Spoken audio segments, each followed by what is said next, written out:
Muito boa tarde a todas, a todos, todes aqui, nesse terreiro chamado Bienal do Livro do Rio. Maravilhoso! É uma alegria a gente poder estar junto novamente, depois de anos de afastamento, isolamento, e acho que é por isso que a Bienal está tão cheia, está tão frequentada. Temos aqui na nossa plateia Machado de Assis. Temos. Veja você o que foi possível ser feito.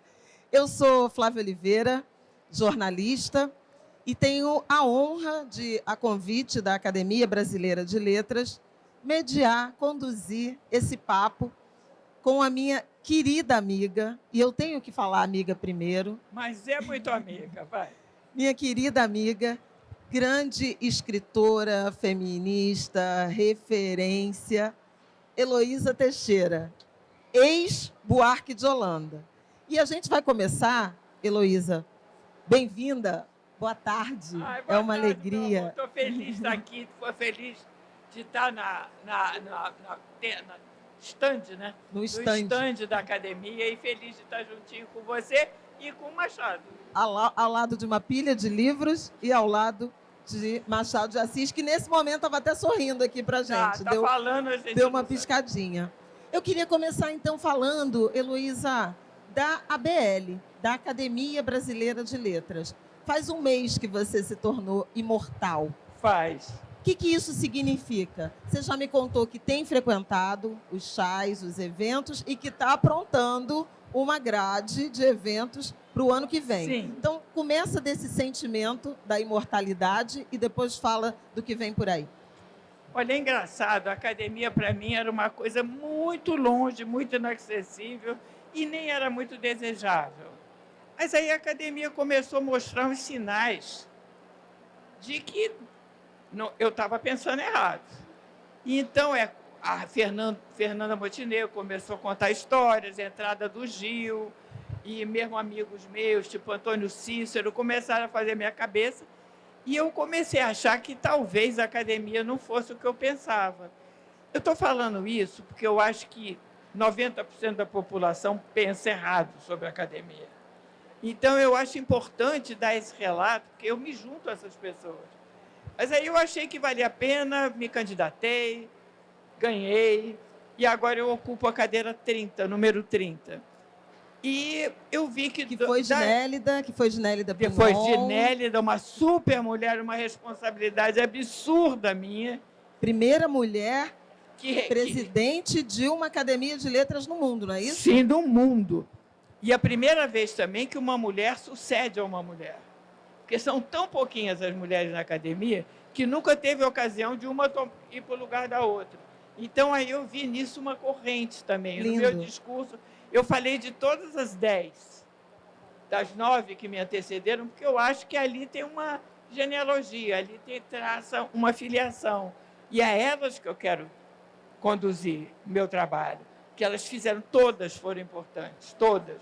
Cada uma com o seu perfil, cada um com o seu desejo, mas eu vejo que ali tem uma linhagem feminina que vale a pena continuar e dar luz para trás também, porque elas existem e ninguém fala muito nisso. Você falava das 10 mulheres, eu até recomendo muito, quem está nos assistindo aqui no canal da ABL, buscar a íntegra do discurso de posse de Heloísa Teixeira, porque ele é absolutamente pedagógico.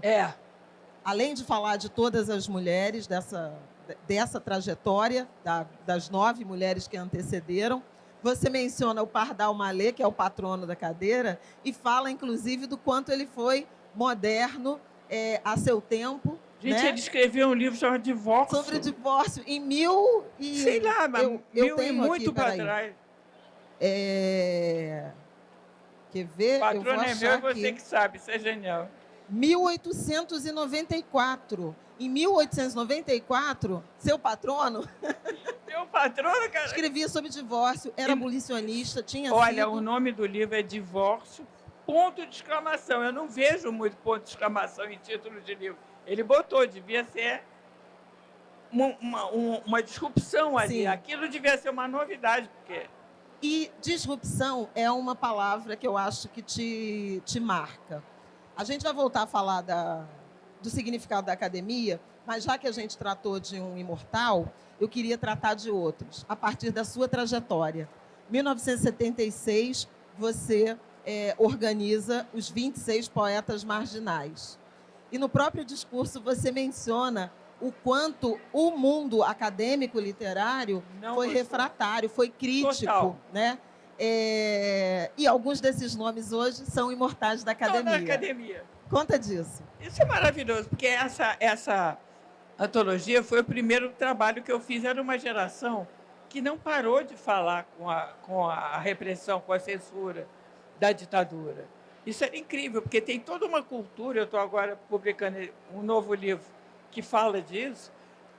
A cultura era, até 1968, muito viva. Aparece Caetano, aparece Glauber, aparece Gil, aparece, enfim.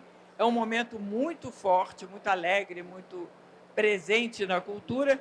E depois, em 68, vai todo mundo embora, mas começa uma cultura subterrânea. Cinema, tem o cinema marginal, a poesia marginal. Começa um movimento muito lindo que começa a falar de outra forma, ter outra ideia de liberdade, não confrontava a ditadura, mas falava muito. Então, eu fiquei fascinada por essa poesia, comecei a colecionar e falar sobre, e aí fiz essa antologia. Para quê?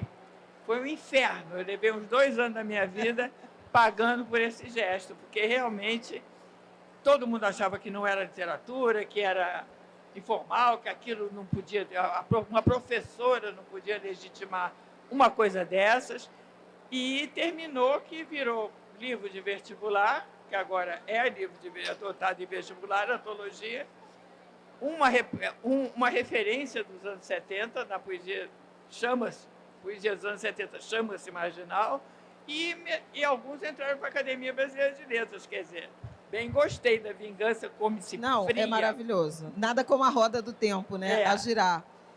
A época, você menciona, fui acusada de legitimar uma poesia mal escrita, vulgar, inconsequente e afirmações de que aquela poesia não era literatura.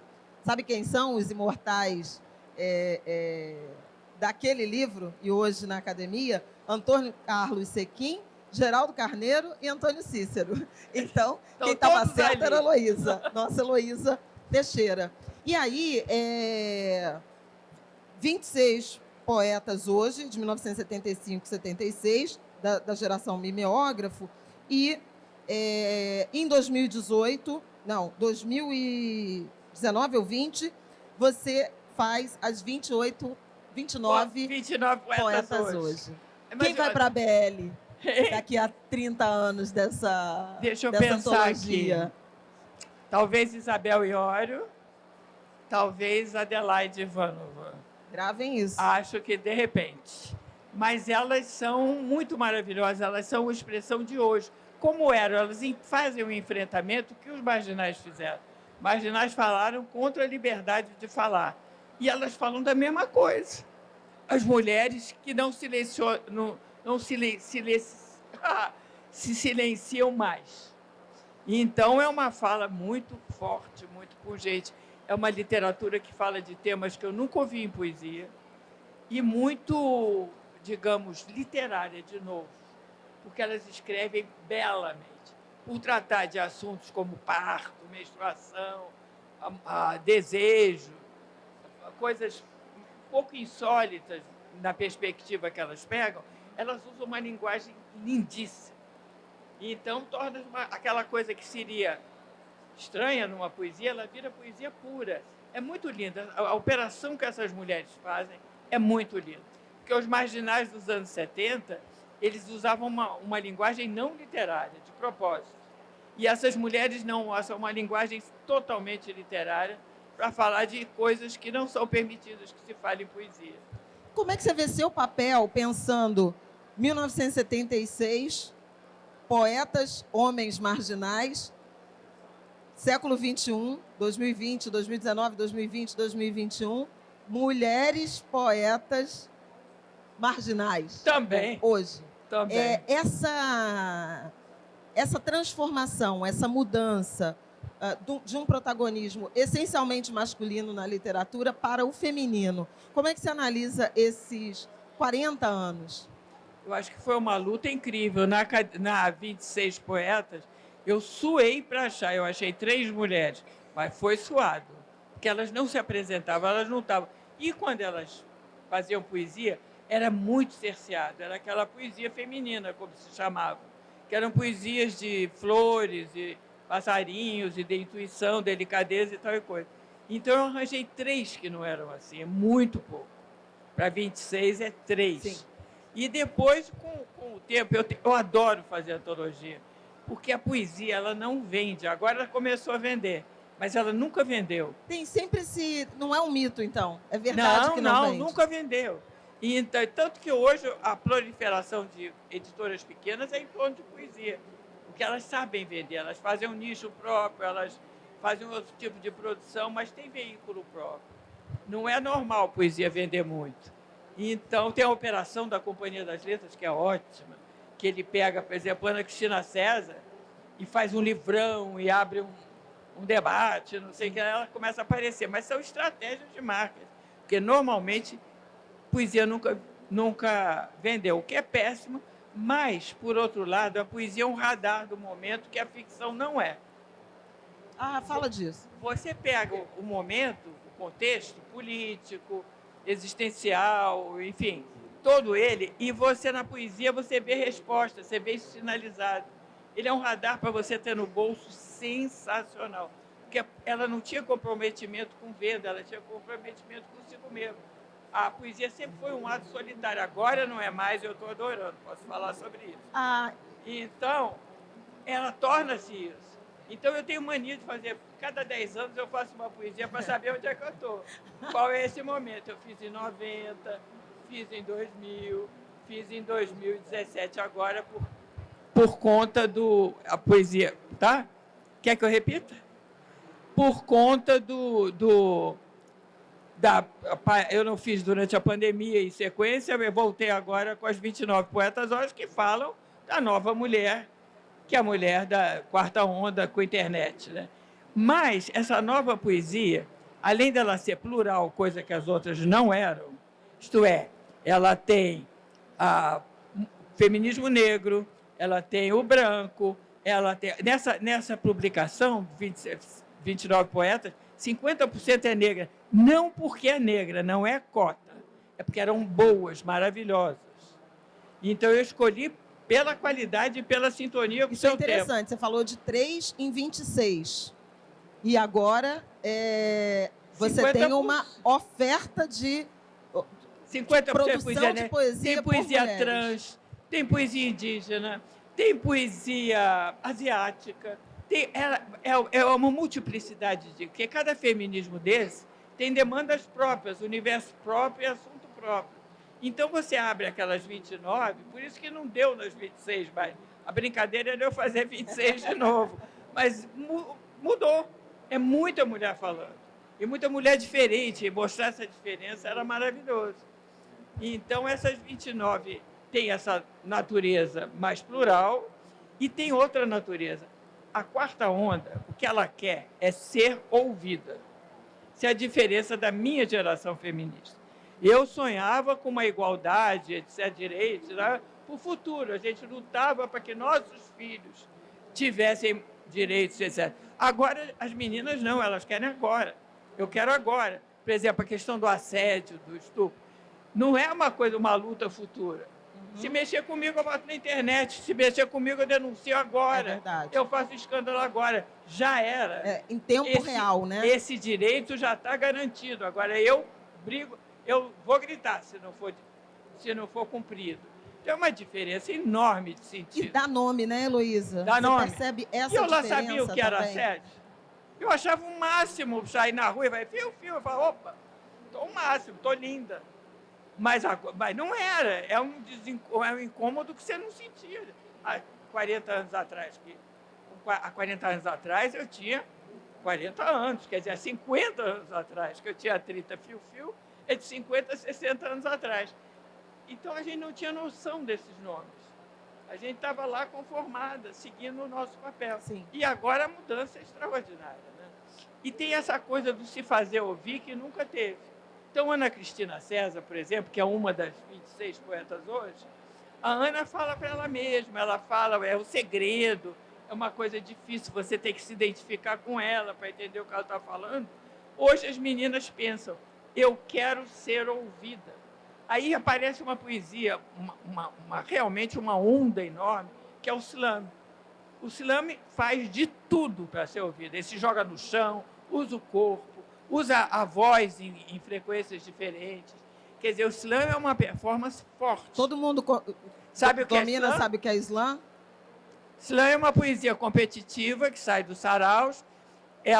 Você tem que... É uma espécie de batalha do passinho, só que com batalha, poesia. mas é uma batalha ao vivo e quem vota é o público. Tem essa diferença que é maravilhosa. Então, você tem 3 minutos para dar seu recado.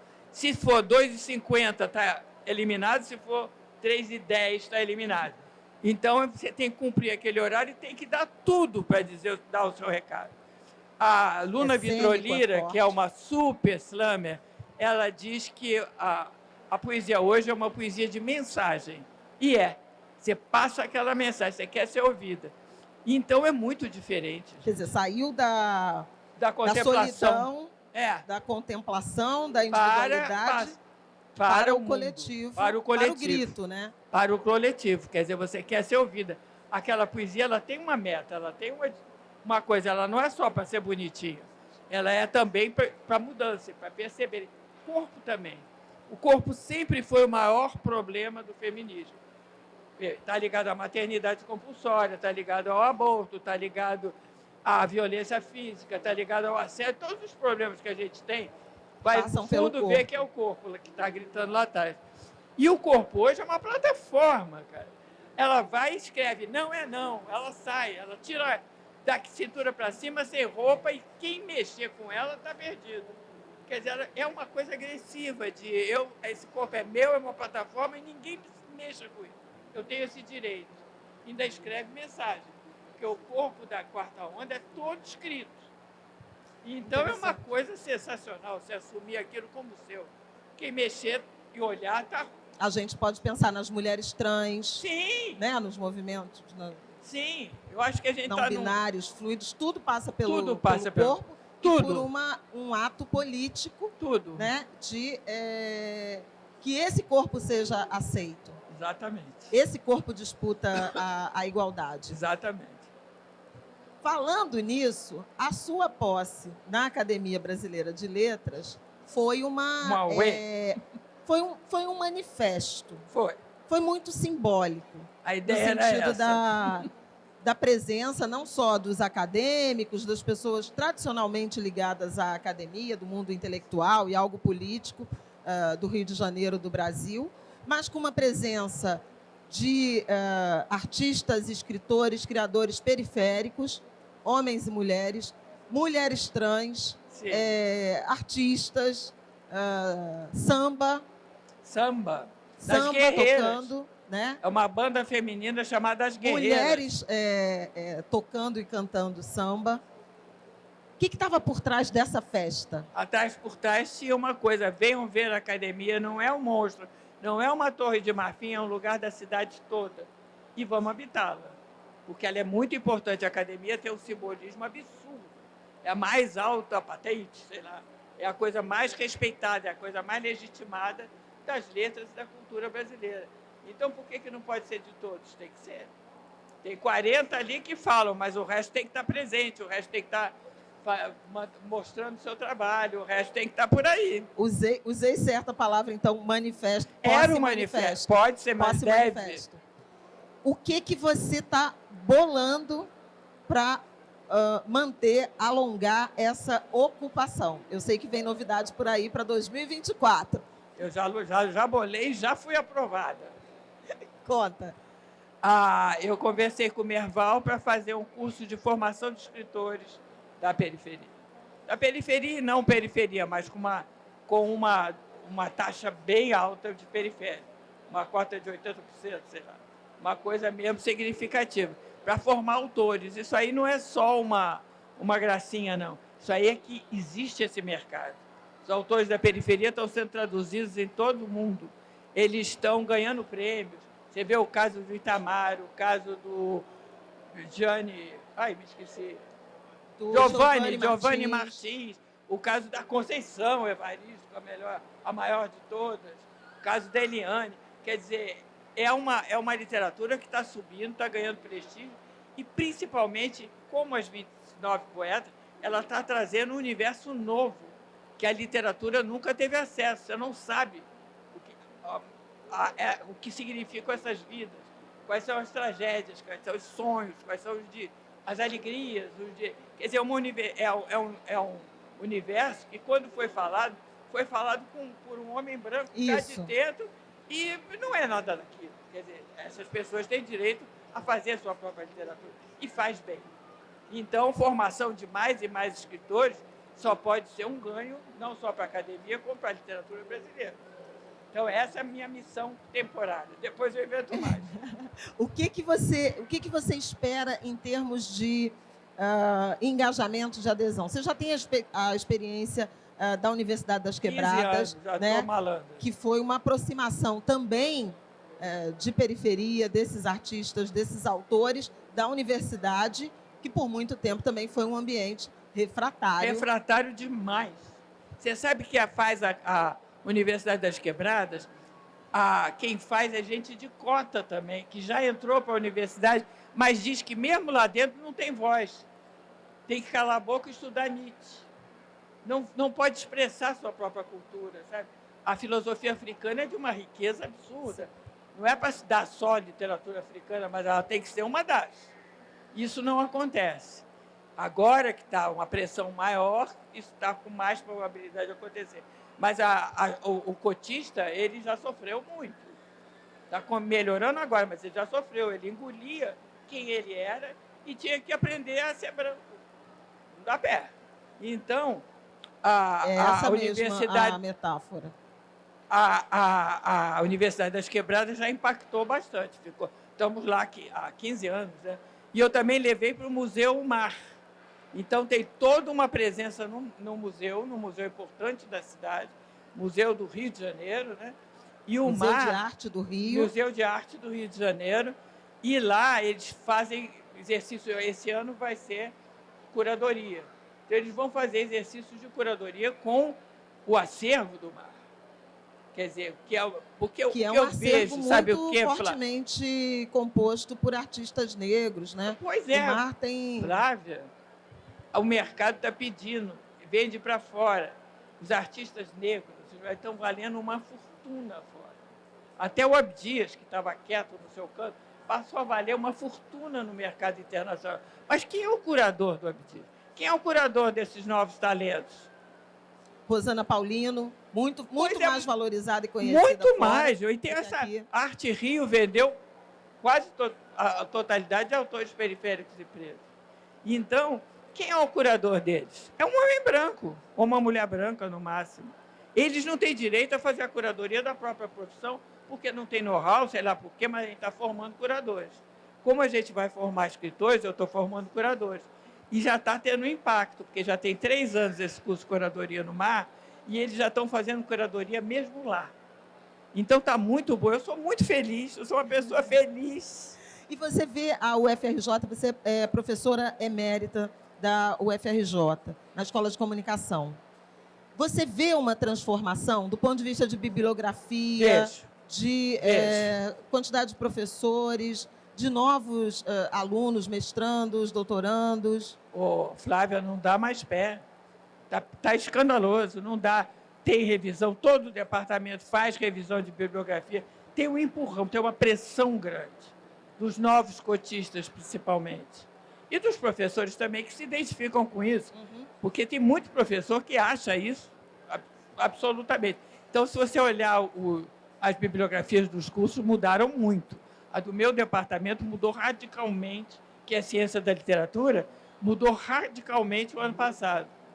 Até estão reclamando, os brancos estão reclamando, porque tem lá muito lugar, mas mudou radicalmente.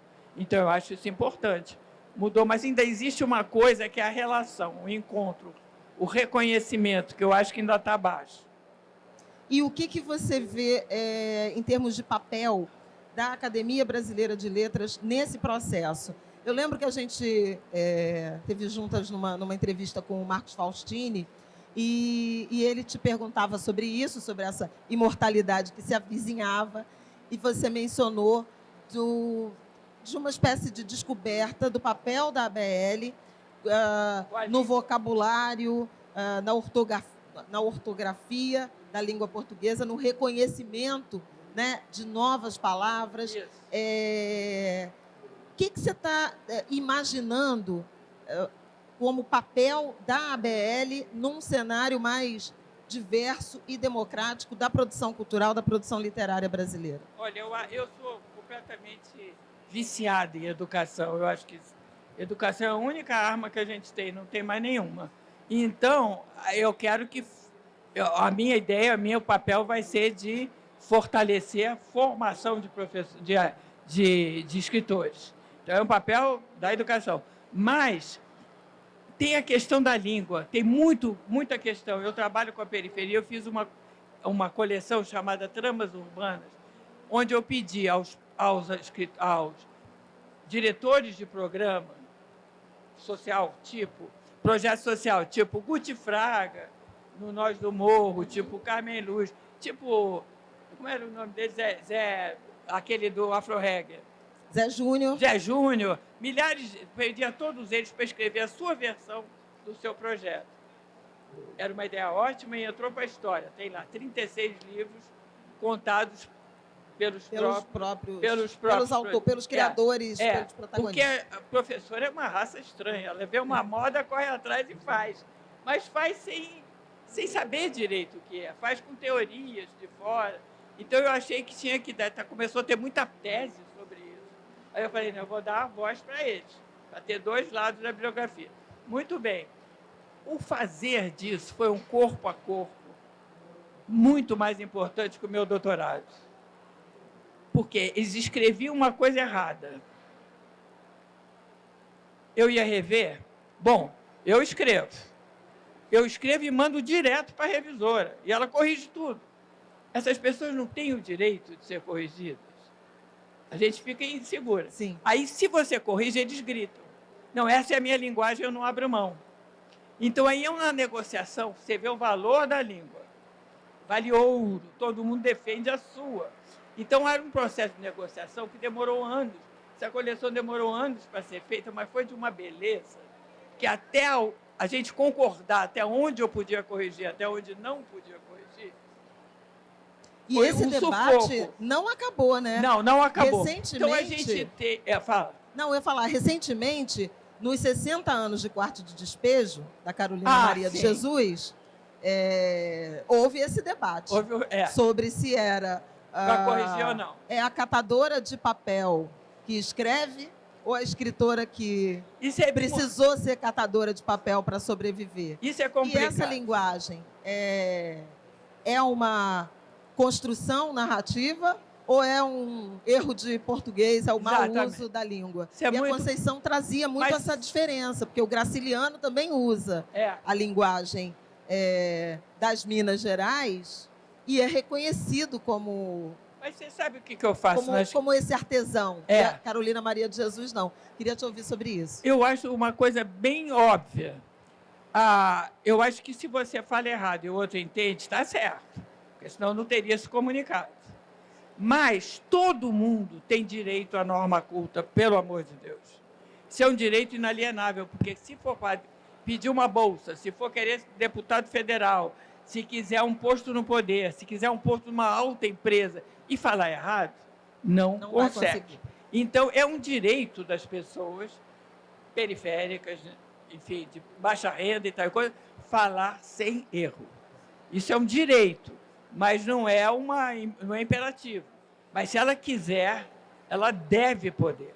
Você tem que estar disponível para isso. É o que a gente vai fazer na academia, por exemplo. Da língua como instrumento. Oportunidade, né? Oportunidade como poder, né? Porque a língua a palavra é poder. Deus já te anunciou, no princípio era o verbo. O princípio é o verbo. Então, que a gente agarre esse verbo e trate bem. porque ele é um Você instrumento está falando de desse poder. Deus cristão, mas mesmo no meu panteão religioso, é a palavra e não a escrita Então, pronto. que domina. Né? Mas o verbo é palavra, não é não? É palavra. Também mas é que a norma culta é uma outra... A norma culta tem muito mais a ver com a escrita, né? Tem, ou não? Tem, mas tem com a palavra também. O que eu estou dizendo é o poder da palavra. Inclusive, se você for a um sarau da periferia, o sarau do Sérgio Vaz, que é o mais conhecido de todos, ele grande diz... poeta. Grande poeta marginal. Grande poeta, maravilhoso, marginal. Ele diz o seguinte, povo lindo, povo inteligente, vamos aqui, palavra é cura, palavra é poder. Começa assim o sarau. Então, e a cura foi muito explorada nesse sentido do trauma racial. Você falando, dando testemunho, você se livra um pouco dele. A palavra cura no sentido de você botar para fora. Sim. E é isso que esses escritores estão fazendo. Artes plásticas é só isso. Você olhar a representação. Essa arte nova está vendendo, não é à toa. É muito bom. E é interessante porque estudaram. Eu fiz agora, estou fazendo uma série, pintoras pretas. Entrevistei todas. Todas passaram pela Escola de Belas Artes. Você pensa aqui. A gente fica pensando que vem da favela, não tem instrução, não tem nada. Não sabe isso é nada. estigma, mentira, né? Essa arte passou para a Escola de Belas Artes da UFRJ, da UERJ, de onde quer que fosse. Todas dizem isso. E a cota ajudou. Então, você começa pintando instintivo e vê que você precisa de técnico. Aí você vai. Isso é que eu acho que a palavra é a mesma coisa.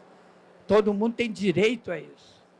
Então, a questão do erro é um problema delicadíssimo. Né? Mas é um problema belo, porque ele é muito complexo. Claro. Ele envolve coisa demais. Então, é aquele que problema... não necessariamente é erro, né? Não. Ele se comunicou, ele é disputa, tá, né? É política. É política. Isso é que eu acho que é a coisa. E eu vou falar agora aqui uma coisa que eu tinha que falar, mas fazer um merchandising.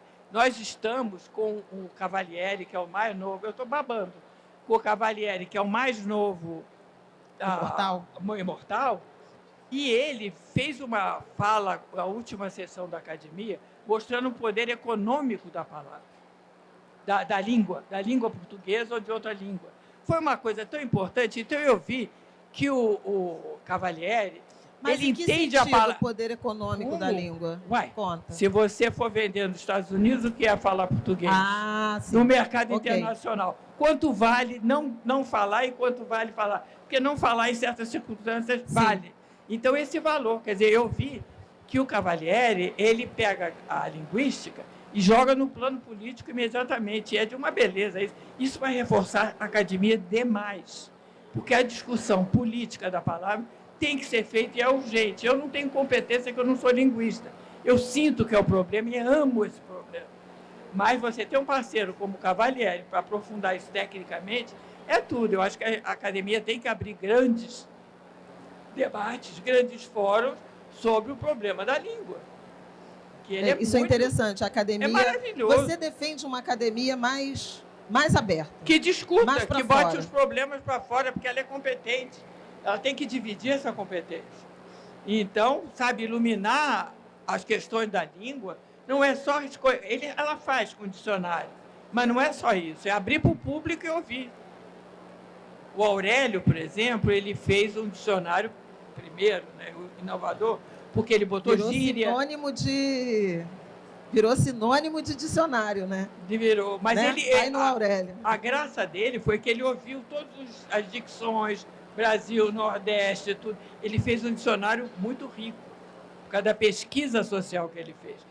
Mas Cavalieri vai ajudar muito.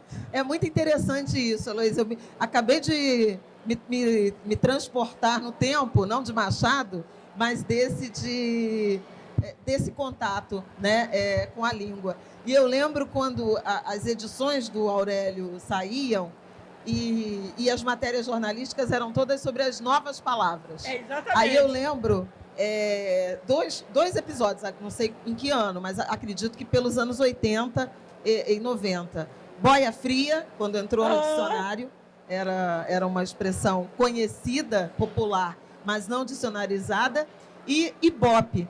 que nem existe Isso. mais, né, a empresa com esse nome, mas é uma- Ibope virou, uma- né?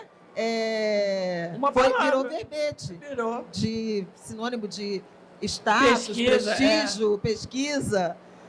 Então, é essa vivacidade da língua. A gente está meio que chegando ao Tá. fim, estamos nos últimos 10 minutos, mas eu ainda tenho coisa para falar com você. Você curtindo a resposta. Não, Pra gente não, abarcar tudo. você está Melhor. curta nas respostas. É que a gente tem muito assunto e está muito bom, não está muito bom? Está muito bom. Eu preciso falar da mudança de nome. Vamos embora. Porque, veja,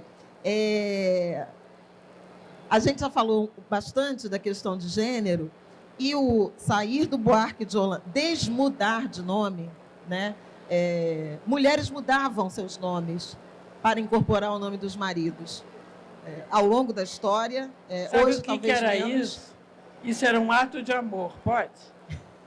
Tem outras maneiras de demonstrar Tem amor. outras maneiras.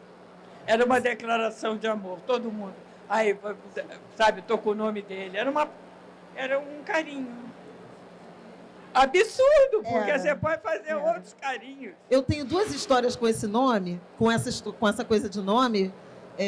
Primeiro, a minha mãe se divorciou do meu pai e eu pedi para ela não mudar de nome, porque a gente teria nome diferente, se ela voltasse para o nome de solteira. Eu tinha 10 anos, 11 anos, 12 anos. Claro. E esse peso, né? Quando eu me casei, eu não quis o nome do meu marido, não troquei de nome, do meu primeiro marido. E o meu sogro me chamou para uma conversa muito séria, do sogro que eu adorava, do primeiro. Também no segundo, eu nunca mudei de nome. E ele falou assim: você tem algum problema com a nossa família? Por que você não quer o meu nome, nosso nome? E eu falei: não, é só uma questão de karma. Deixa eu com o meu karma. Eu amo vocês, tá tudo bem. Seus netos, né?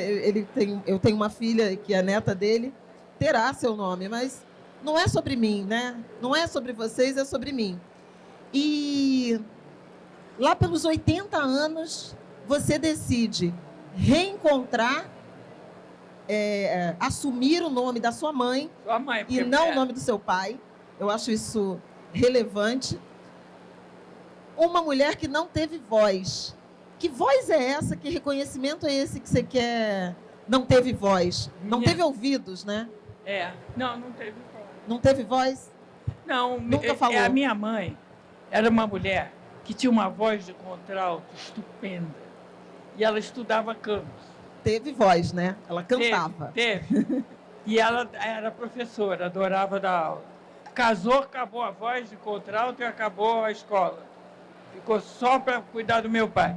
Nossa. Quando ela já estava mais velha... Gaiola mesmo, né? E ela era uma princesa e ele era um príncipe. Eles ficavam se homenageando um ao outro. Ele dava rosas para ela, quando foi a época do primeiro beijo. Juro que era assim. Era um filme mal feito. Então, mas era um filme. Então tinha essa coisa da cortesia, do namoro, não sei o que lá. Com essa ele engabelou ela a vida inteira. E ela nunca trabalhou, nunca fez nada, e ela era uma mulher que faria.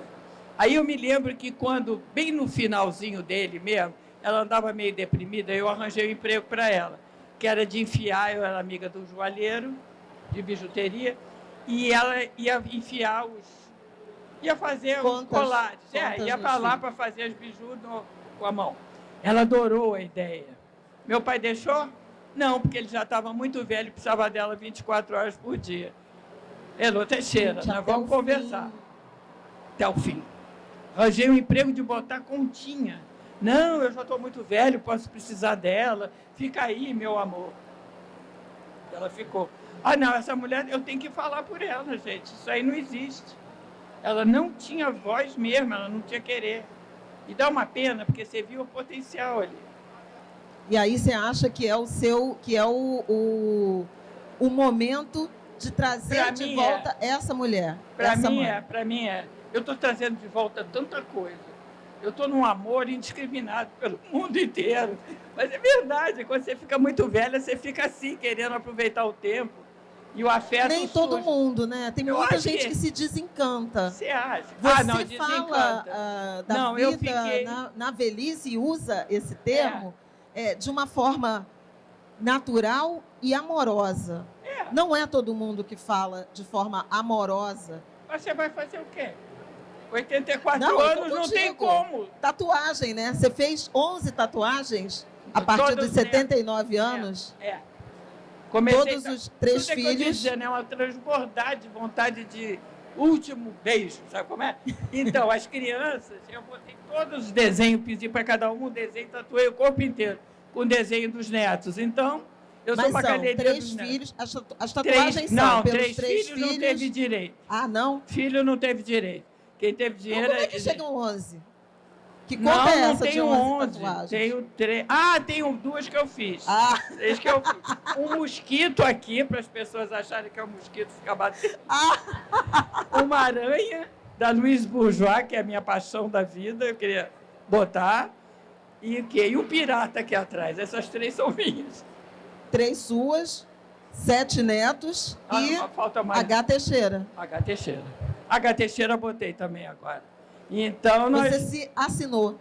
Me assinou. Autoassinou. Exatamente. Então, isso, essa coisa da tatuagem, por exemplo, é essa coisa de último beijo mesmo. Eu tenho que dizer para eles que eles estão juntinhos, grudados, que eu não solto um minuto.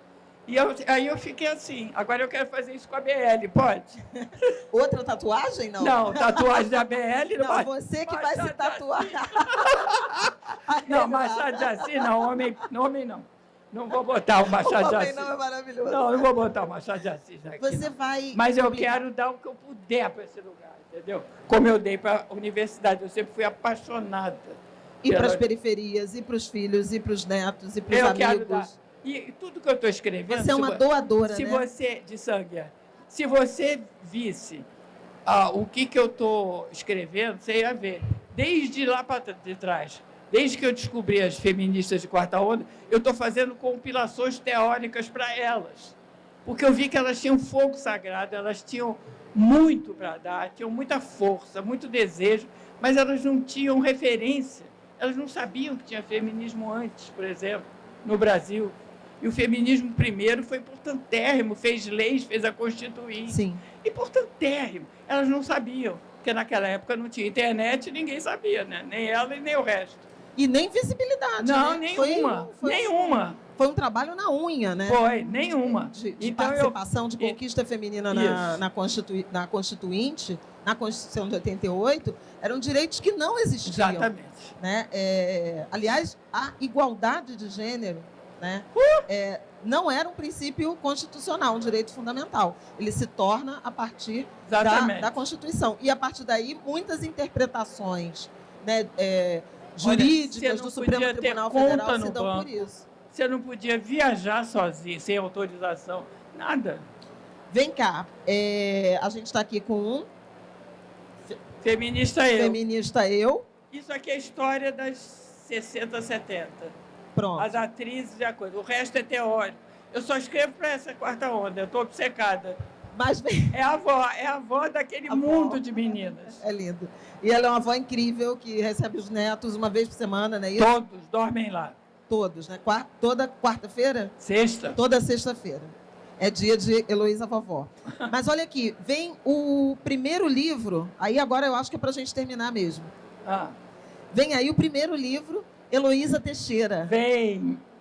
Rebeldes e Marginais, Cultura e Anos de Chumbo, 1960-1970. Fala desse projeto. Olha, isso aí é de novo essa coisa da velhice. Eu fiz a minha tese de doutorado, tese de mestrado, tudo sobre a cultura dos anos 60, 70. E abandonei, parti para outros caminhos, mulheres, enfim, outros. E aí, agora, eu vi o acervo que eu tenho é absurdo. Então, eu falei, eu vou dar todas as minhas fontes para as meninas. Aí eu escrevo, assim, de uma maneira bem leve, sobre a cultura marginal, sobre a repressão, a ditadura. Eu faço um panorama leve e enchi de queer codes, que tem filminho disso, tem filminho do Zé Celso agora. Interativo. Lembrando da primeira montagem de Rei da Vela, pode? Agora, há pouco tempo. Tem coisas que eu filmei agora com personagens daquele tempo e tem coisas de época. Tem, por exemplo, o ato, a Revolução de 64, tem entrada, você vê os canhões entrando, E o repórter dizendo, como é que é, testemunho ocular da história, que falava, ele dizia, estão entrando agora os canhões vindos de Juiz de Fora, estão entrando agora, não sei o que lá, e você vê aquilo. Então, eu botei muita imagem daqueles momentos ao vivo. Então, eu dividi minhas forças, joguei fora minhas forças. Joguei fora, não, joguei. Estou dando tudo que é livro. Quem quiser livro também passa lá. Eu estou numa época de amar e doar. Está feito o convite. Tem também 2 filmes, O Nascimento... Tem 2 filmes. Um chama Elô, que é do meu filho. Elô, do Lula. Morro de medo. Do Lula Buarque de Holanda. Filho. Será que o filho pensa da mãe, né? E a outra chama-se Nasce Elô Teixeira. Nasce Elô Teixeira. Elô e Nasce Elô Teixeira. Agora, Elô Teixeira existe há 4 anos. Foi uma notícia de jornal que botou ele na rua. Porque esse filme, por exemplo, tem 2. Já tinha Elô Teixeira. Você já estava em transição. Estava em transição, tomando hormônio. Isso. Hormônio de nome. Eu conversei com Heloísa Teixeira, gente. Eu conversei com o Flávio Oliveira. Bom demais. Uma querida. Ai, beijo. Bênção, meu amor. Muito obrigada a vocês que estiveram aqui conosco. Obrigada, ABL, pelo convite. Obrigada, Heloísa, por me escolher. Vamos. E até a próxima. Obrigado. Flavinha, você é a melhor entrevistadora do mundo.